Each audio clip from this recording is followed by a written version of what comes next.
Hay historias que no se cuentan de golpe, se van armando como un rompecabezas, ¿no? Con pedacitos, con ecos que quedaron entre las ruinas y testimonios que apenas se susurran.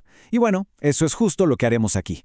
Reconstruir pieza por pieza la crónica de un mundo que se perdió a través de los relatos que lograron sobrevivir a la caída. ¡Uf! Imaginen escuchar eso. Son las palabras de alguien que lo vio todo, un médico de la plaga. Y es que una sola frase como esta nos mete de lleno en el corazón de una civilización que se está viniendo abajo, marcando desde ya el tono sombrío de este recorrido. Y para entender la magnitud de la catástrofe, miren este número. 25 millones. Esos fueron los que quedaron en Andirria después de la Gran Plaga. Y antes eran 300 millones. O sea, en menos de un siglo, el poderoso imperio de Andirria perdió a más del 90% de su gente. Es una caída demográfica que roza la extinción. Brutal. Muy bien, vamos a empezar por aquí. Un imperio caído, con un relato de primera mano sobre la Gran Plaga. Vamos a adentrarnos en la ciudad de Belmira a través de los ojos de aquel médico, para presenciar un mundo de ceniza, humo y una desesperación que, como la misma plaga, lo infectaba todo. Y esto nos lleva a la pregunta del millón, ¿no? ¿Cómo es que una civilización tan enorme, tan avanzada, simplemente se esfuma? Esta va a ser la pregunta que nos guíe, porque no basta con ver el resultado final. Para entenderlo, hay que retroceder y buscar las causas profundas que llevaron a este colapso. Ahora viajemos a los buenos tiempos, o al menos a lo que parecían serlo. Vamos con las semillas de la ruina, el ascenso y la división del imperio andirriano. Nos vamos a su apogeo, a esa era de fuerza y conquista. Lo irónico es que, sin saberlo, en su máxima expansión fue cuando plantaron las semillas de su propia destrucción. El ascenso de Andiria fue, la verdad, espectacular. Fíjense, se funda en honor a una princesa que a su vez funda un culto. Luego, el imperio se expande a la fuerza, conquistando el reino de Namquán. Y aquí viene lo clave. Absorbe la cultura y las creencias de la gente que conquista. Esa asimilación, sin que se dieran cuenta, fue lo que introdujo una fe extranjera en el mismísimo corazón del imperio. Y ahí, claro, nació el conflicto. Por un lado estaba la religión oficial, la de la élite, el culto de los 11 dioses, con toda su parafernalia de huevos cósmicos y origen divino. Y por el otro, el popularísimo culto de Saida, que venía del norte. Era la fe de la gente, pero para el trono era una herejía extranjera que debía ser erradicada. Y esa tensión pues explotó. Y explotó de la peor manera, en lo que se conoció como la Gran Persecución. Y esto no fue un debate, fue una campaña de aniquilación. Declararon el culto a Saida una herejía, el rey ordenó demoler todos sus templos, las sacerdotisas fueron ejecutadas sin piedad y hasta las estatuas de oro de la diosa fueron destruidas. Una cacería en toda regla. Y justo después de esta guerra religiosa, la catástrofe. La gran plaga azotó a Andirria.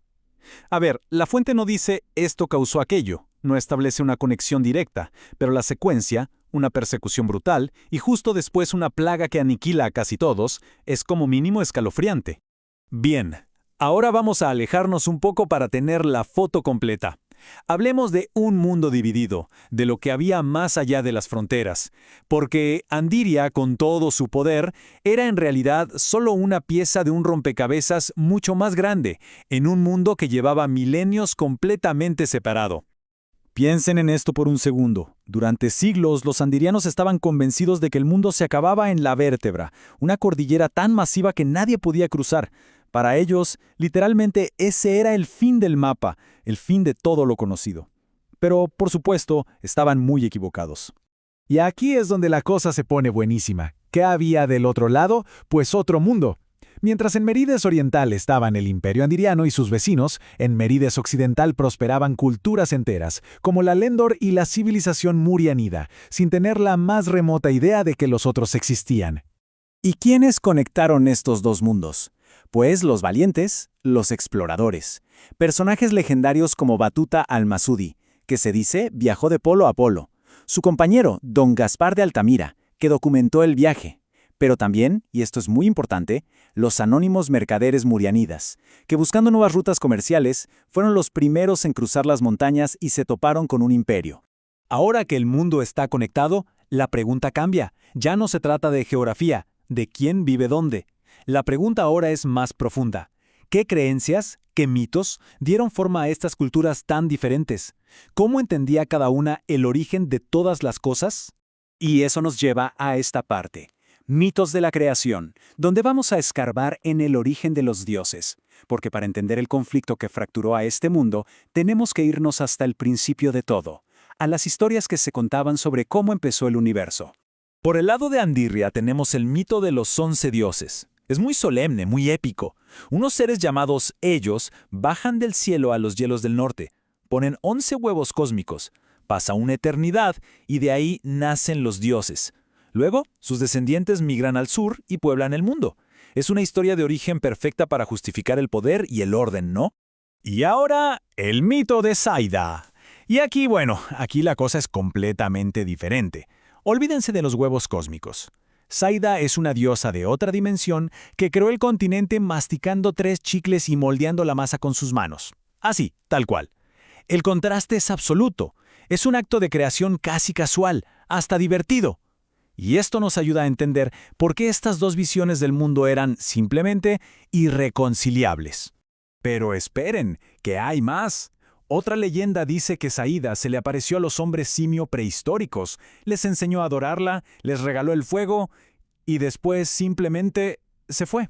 Los abandonó.